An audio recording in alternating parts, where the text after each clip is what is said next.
One of my favorite pieces to do are these Martha Washington sewing cabinets. This foam is in pretty poor condition and slathered in years and years of latex paint. I actually had to get the stripper out because when I got my sander out, I realized this is layer after layer after layer. You can see that it goes from cream to blue to green to black, and even in parts of it I saw some red. I decided only to strip the top because this took me 3 tries to get this paint off. It did not want to come off. So the rest of it, I took my sander and sanded off anything loose, and then I grabbed my Bonding Boss primer and started priming the entire thing. Because I'm not exactly sure what kind of paint it is and it was a little bit slippery, I am using that adhesion primer, which I said is Bonding Boss. This will block any stains coming through of those darker areas that I sanded back and give me something for my new paint to grip to. I'm going to give it 2 even coats and I'm going to let it dry for 24 hours before I begin with my painting. This kind of gives me a blank slate to start with. Next, I came in with the color Burlap, and just because it was kind of boring to watch paint, I just painted it, and now we're going to go right on to the decoupage. This is a brand new small decoupage rice paper by Dixie Belle called Florida Palms.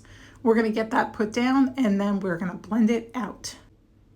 I'm cutting the picture just to fit on the drawer and that top rail there, and then the rest will be blended.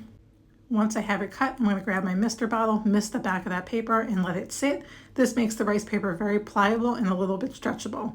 I'm grabbing Dixie Belle's Satin Clear Coat. That's my preferred method of decoupaging with and putting it on where the paper is going to go. So once I get that clear coat on, it's time for me to grab that paper. And like I said, it makes it very pliable. So I have time to move that paper around a little bit and work out any wrinkles. I grab my wet brush with the satin clear coat on it and work that paper down, making sure I get out any air bubbles or wrinkles. I'm going to let that paper dry, and then I'm going to get coordinating colors and blend it right in.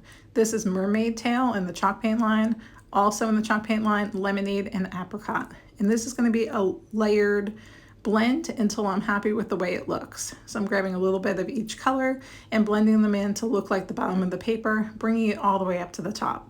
When it was done, I was actually really pleased with the way it came out, and I'm happy that I did this just on the middle here and didn't blend out the rest of the piece. The rest of the piece is going to be kind of neutral, just so that looks like a piece of art on the front. And usually I make these kind of crazy. This one I was making a little more subdued on the side. I did grab some drop cloth and blend it into that sandbar finish to give me like a little bit of an ombre look, and then I'm going to distress it so that it doesn't look so varied. I'm going to bring each color up and down so it looks like it actually was painted one color and then distressed back to the other color. I'm really happy with the way this piece came out. I hope you enjoyed this video, and I'll talk to you guys again soon. Thanks for watching.